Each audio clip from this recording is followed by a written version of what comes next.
Welcome back. Welcome to Prime Education. My dears, मैं इंशाल्लाह ताला ये आप लोगों को डेली कंटेंट जो है ना वो लाता रहूँगा। देखिए माय डियर्स, मैं आजकल हकीकत में जो जनरल साइंस ऑफ क्लास 6 है ना, it's very basic and it's very important for all of the senior classes. My dears, जितना मेरा एक्सपीरियंस रहा है, C T, P H T T, I T etcetera every test के लिए बहुत importance रखता है। माय डियर्स, अगर आप ने इसको पहले पढ़ लिया है और दोबारा आप इसको रिवाइज करना चाहते हैं तो मेरा वीडियो का स्पीड को आप इंक्रीज करें ताकि आप लोगों का टाइम वेस्ट ना हो। माय डियर्स, हम इसको इंशाल्लाह ताला डिटेल से पढ़ेंगे और वन बाय लाइन पढ़ेंगे। ये क्लास 6 का जनरल साइंस है।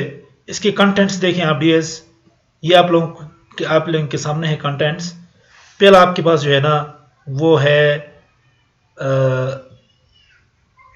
Cellular organisation of plants and animals, दूसरा है सेंस ऑर्गन्स, तीसरा है photosynthesis and respiration in plants, चौथा है एनवायरनमेंट एंड इंटरेक्शन, पांचवा है atoms molecule mixture and compounds, छठा है एयर और सातवां है सॉल्यूशन एंड सस्पेंशन, आठवां है एनर्जी एंड इट्स फॉर्म्स, नौवां है force and machines, properties of light, investigating sound, space and stellites। इसको इंशाल्लाह ताला हम डिटेल से पढ़ेंगे। माय डियर्स, जो पहला चैप्टर है आज हमारा जो टॉपिक है वो है cellular organisation of plants and animals. इसमें सबसे पहला जो पेज है ना, पेज नंबर 1, इसको हम डिटेल से पढ़ेंगे। लेकिन माय डियर्स, आपने इस चीज़ को गौर से पढ़ना और सुनना, और अगर आप इसको सही तरीके से पढ़ना चाहते हैं, बिल्कुल आप नए हैं, पहली बार इस चैप्टर को आप पढ़ रहे हैं, तो आप अपने पास एक कापी रखें, रफ कापी, और जो मैं कुछ बताऊंगा उसको आप नोट करें। और अगर आप पास बुक है तो बुक में एक पेंसिल ले लें और जिस तरह मैं बताता हूं उस तरह आप लकीर लगाते जाइए। माय डियर, सबसे पहले आपको यहाँ पे इंट्रोडक्शन नजर आता है, हम इंट्रोडक्शन पढ़ेंगे। तो माय डियर्स, ये जो पहला इंट्रोडक्शन है ना, इसका मतलब होता है तारुफ। क्या होता है? तारुफ। यानी हमने पिछले ग्रेड में क्या पढ़ा था और हम आगे क्या पढ़ेंगे इसके बारे में। In previous grade you have learned about characteristics and needs of living things. My dears, ये कहते हैं कि आप पिछले ग्रेड में पढ़ चुके हैं जानदार चीजों की, किसकी? लिविंग थिंग्स की। क्या? कैरेक्टरिस्टिक्स, खुसूसियात एंड और जरूरियात को आप के मुताबिक आप पढ़ चुके हैं। सही बात कह रहा है कि क्लासेस में हम लोग पढ़ चुके हैं। इसके बाद लिविंग थिंग्स क्या होती हैं, इसमें क्या क्या आता है, ये हम इस अगले सेंटेंस में पढ़ेंगे। यू हैव ऑल्सो लर्नड, आप ये भी सीख चुके हैं, about the classification of living things. यानी ये कहता है कि लिविंग थिंग्स में क्या आती है? Plants and animals. ये कहता है कि आप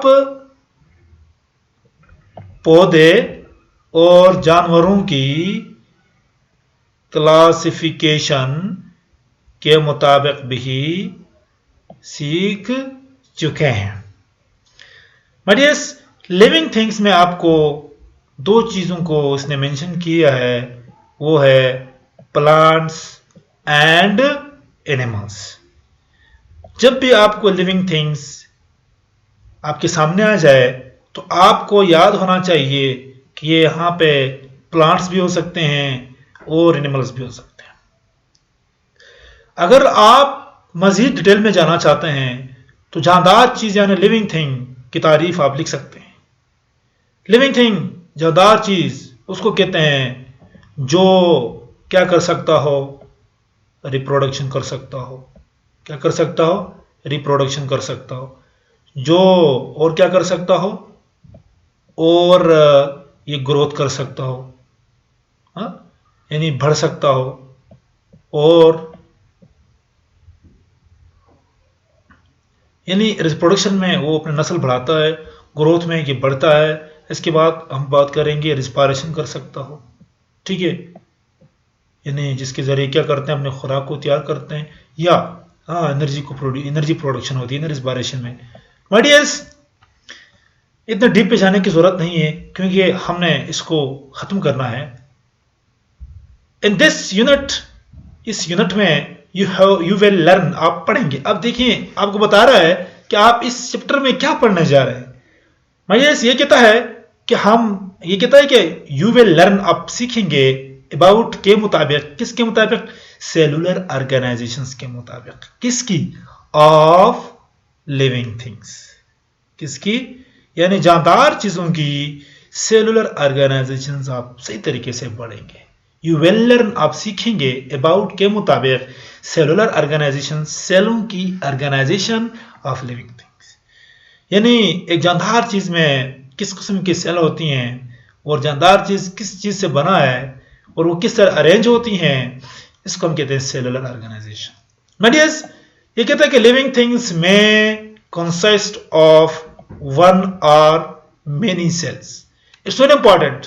जानदार चीज एक या एक से ज्यादा सेलों पर मुश्तमिल होता है। बढ़ियस ये बात नहीं है कि एक जानदार चीज है तो वो हजारों, लाखों या बिलियन सेल से बना हो।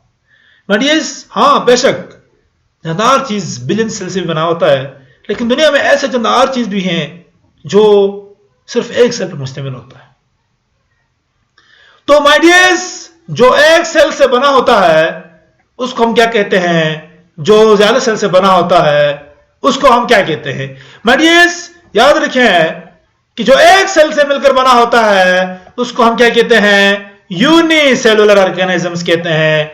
यूनी का मतलब होता है माय डियर्स, क्या होता है? यूनी का मतलब होता है वन। यानी ऐसे ऑर्गेनिजम्स जो एक सेल से मिलकर बने हो उनको यूनिसेलुलर ऑर्गेनिजम्स कहते हैं। यहां पे देखिए my dears, the organisms composed of a single cell are called unicellular. ठीक है, यहां तक क्लियर हो गया। यहां मैं कामा लगाता हूं, यानी फुल स्टॉप लगाता हूं कि ऐसे ऑर्गेनिजम्स जो ऐसे जानदार चीज जो कंपोस्ट बने हुए हैं सिंगल सेल से, उसको हम क्या कहते हैं? यूनिसेलुलर ऑर्गेनिजम्स कहते हैं।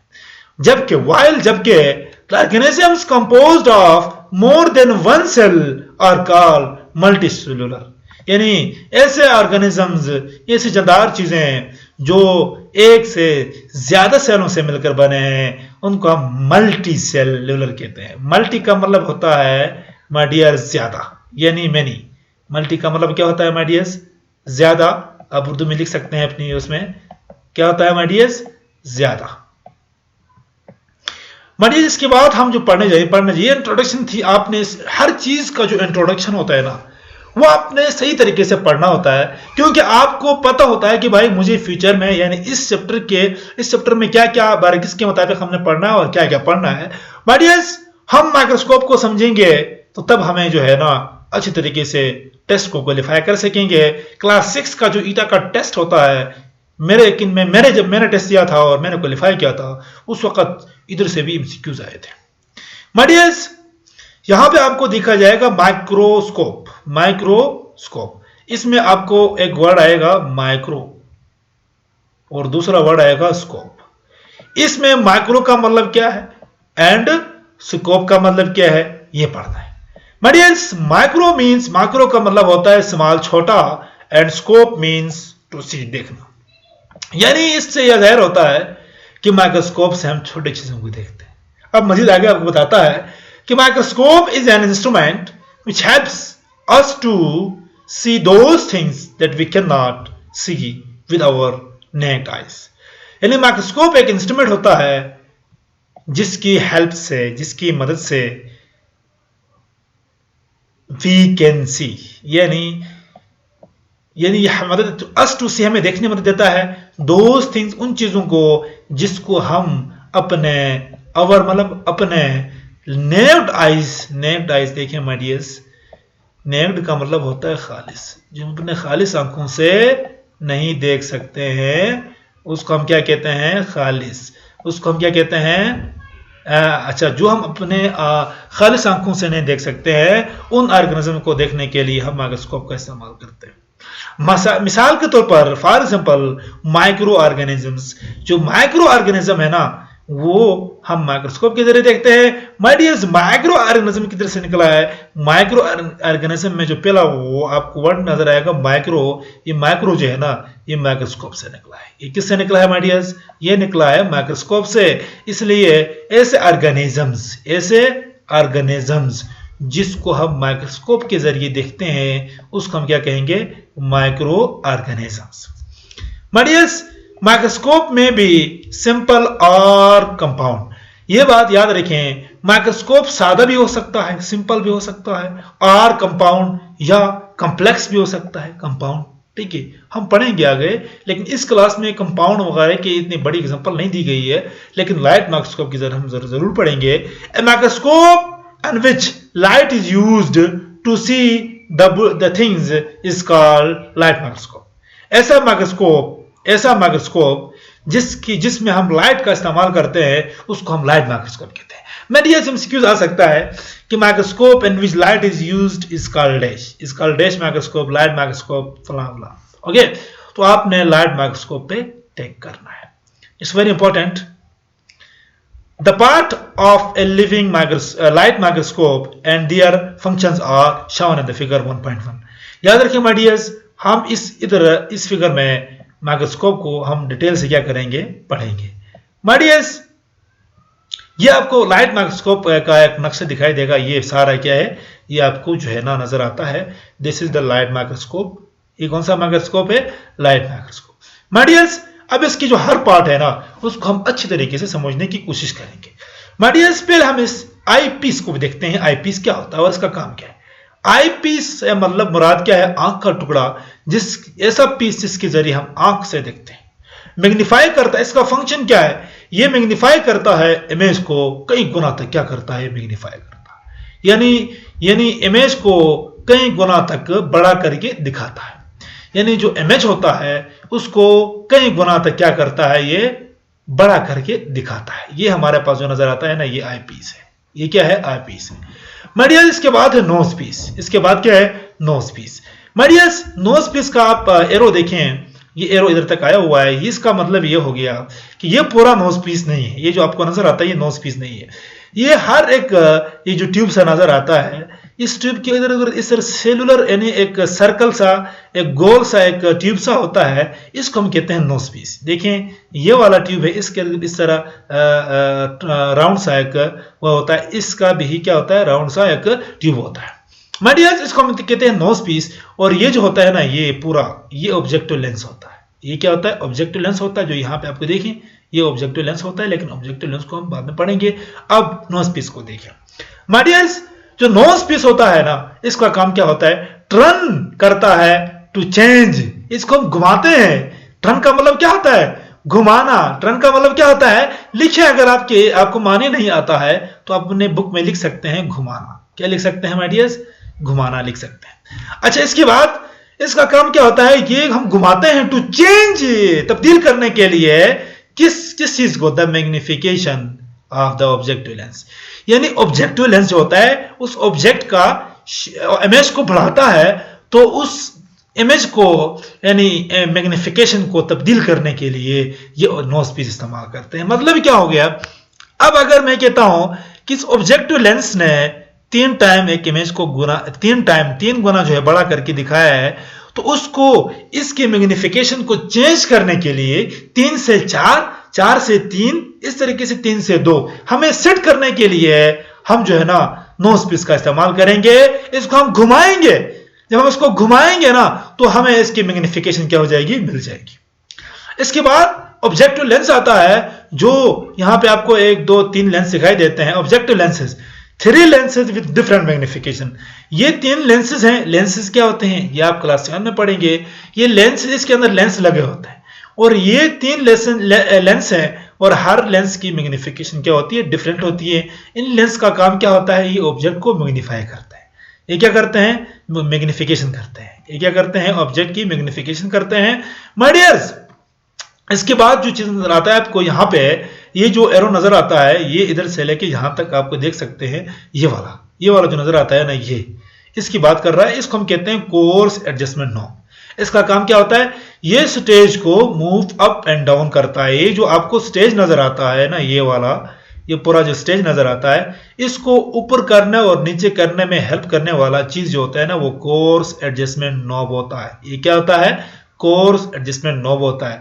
बडियस, ये स्टेज को ऊपर और नीचे करता है। इसके बाद आता है फाइन एडजस्टमेंट नॉब। इस कोर्स एडजस्टमेंट नॉब के साथ एक और ट्यूब सी होती है, ये वाली, इसको कहते हैं फाइन, यानी बारीक सी एडजस्टमेंट नॉब होती है। इसका काम होता है move body tube for sharping image. ये बॉडी ट्यूब को, ये जो बॉडी ट्यूब है, इसको हरकत में लाता है ताकि इमेज क्या हो जाए? शार्पिंग इमेज, मतलब इमेज जो शक्ल है इमेज, इसको क्या करें? ताजा करें। शार्प का मतलब क्या करना? तेज करना, ताकि हमें उस इमेज का अंदर हर एक चीज के बारे में पता चले। इमेज का मतलब शार्पिंग मतलब तेज करना। इसके बाद आता है हमारी स्टेज। ये जो स्टेज होता है ना, इसके ऊपर हम जी क्या करते हैं? स्लाइड को रखते हैं। यहां आप देख सकते हैं माय डियर, ये स्लाइड है, ये देखें, ये एक स्लाइड है, और ये भी क्या है माय डियर? एक स्लाइड है। तो इस तरीके से जब हम किसी चीज की स्टडी करते हैं, लेट सपोज मैं अपने जो गम्स है ना, मुंह के अंदर से गम्स को, मैं गम्स की एक लेयर निकालता हूं। गम्स की लेयर मैंने यहाँ पे देखे निकाल लिया, और इसको निकाल के मुझे डायरेक्ट इस स्टेज के ऊपर नहीं रखना है। इस स्टेज के ऊपर हमें डायरेक्ट नहीं रखना है, बल्कि हमें इसको एक स्लाइड है, एक स्लाइड के ऊपर पहले रखना है। एक स्लाइड के ऊपर इसको पहले प्लेस करना है, और जब हम इसको स्लाइड पे रखेंगे तो इस स्लाइड पे जो आपको नजर आएगा, जो चीज है, जो गम का लेयर है, इसको हम इस स्लाइड के साथ ले जाके यहाँ पे ऑब्जेक्टिव लेंस के नीचे हम इधर प्लेस करेंगे। मडियर, स्टेज एक एरिया होती है ऑन विच, जिस पर स्लाइड इज प्लेस, जिस पर हम क्या करते हैं? ये वाली जो स्लाइड है, ये जो मैंने लगाया ना, ये वाली स्लाइड, इसको हम क्या करते हैं? स्टेज के ऊपर रख लेते हैं। माय डियर्स, इसके बाद आपको यहाँ पे एक और चीज नजर आएगा। ये हमारे पास होता है मिरर। ये क्या होता है माय डियर्स? ये होता है हमारे पास, ये हमारे पास होता है माय डियर्स, सॉरी, ये हमारे पास होता है माय डियर्स मिरर। ठीक है माय डियर्स, और मिरर का काम क्या होता है मैं आपको यहां बताता हूं। इस माइक्रोस्कोप में मिरर का काम क्या है माय डियर्स? हर चीज को देखने के लिए लाइट की जरूरत होती है। तो जब तक लाइट ना हो तब तक हमें चीज दिखाई नहीं देते हैं। क्यों? क्योंकि लेट सपोज ये एक ऑब्जेक्ट है, इसको हमें देखने के लिए लाइट की जरूरत कैसे पड़ती है माय डियर्स? यहां पे सूरज है, सूरज की शुआएं इस ऑब्जेक्ट पे क्या होती हैं? पड़ जाती हैं। ये सूरज है आपके पास, ये क्या है माय डियर्स? ये आपके पास सूरज है, और सूरज की शुआएं जो है इस ऑब्जेक्ट पे पड़ती हैं, और इस ऑब्जेक्ट से लाइट रिफ्लेक्ट होके जो है ना, रिफ्लेक्ट होके हमारे जो है ना आंखों तक पहुंच जाती हैं, और जब हमारे आंखों तक पहुंच जाती हैं तो हम इस ऑब्जेक्ट को देखते हैं। इस तरीके से इसमें जो स्लाइड में, जो ये स्लाइड थी, इसके ऊपर मैंने अपने गम्स का जो लेयर रखा था स्टडी करने के लिए, इसके ऊपर रखा था, और इसके ऊपर लाइट का होना ज़रूरी है। तो यहाँ से लाइट जो होगी ना, यहाँ पर लाइट पड़ेगी, और यहाँ से लाइट रिफ्लेक्ट होके इधर इस ऑब्जेक्ट पे पड़ेगी। जब इस ऑब्जेक्ट पे पड़ेगी तो यहाँ से रिफ्लेक्ट होके लेंस तक, लेंस से हम अपने ये जो नोज पीस है, आई पीस है, इसमें हम इस चीज को देख सकेंगे। तो मिरर का काम क्या है? रिफ्लेक्ट करना, वापस करना लाइट ऑन स्लाइड, यानी स्लाइड के ऊपर वापस करता है। लाइट यहाँ पे जो लाइट पड़ती है उसको स्लाइड के ऊपर क्या करता है माय डियर्स? वापस करता है। माय डियर्स, यकीन करता हूं कि आपको इस चीज की समझ आई होगी कि parts and functions of microscope, of light microscope है। माय डियर्स, आपने ये जो आपको दिखाई देता है, जो आपको एक वेबसाइट से नजर आती है, इस वेबसाइट से मेरा कोई लेना देना नहीं है। माय डियर्स, यहां पे आपको कुछ और चीजें नजर आती हैं। देखें, मैं आपको थोड़ा वो करता हूं, आप टेंशन न लीजिए माय डियर्स। ये देखें, ये साइंस स्टडीबुक आपको नजर आता है ना डियर्स? इसको हम जो है इंशाल्लाह ताला वर्किंग ऑफ ए माइक्रोस्कोप और ये वाला हम जो है कल पढ़ लेंगे। ठीक है डियर्स, अगर आपको मेरा वीडियो पसंद आया तो लाजमी सब्सक्राइब करें, सब्सक्राइब करना ना भूलें, और मेरे साथ अपडेटेड रहें। प्राइम एजुकेशन इंशाल्लाह ताला आपको आपका फ्यूचर को बेस्ट बनाएगी, और सिर्फ मैं नहीं हूँ बल्कि मेरे साथ और टीचर्स हैं, हर एक जो है ना वो अपने उसके लिए करेगा। Thank you very much, good bye.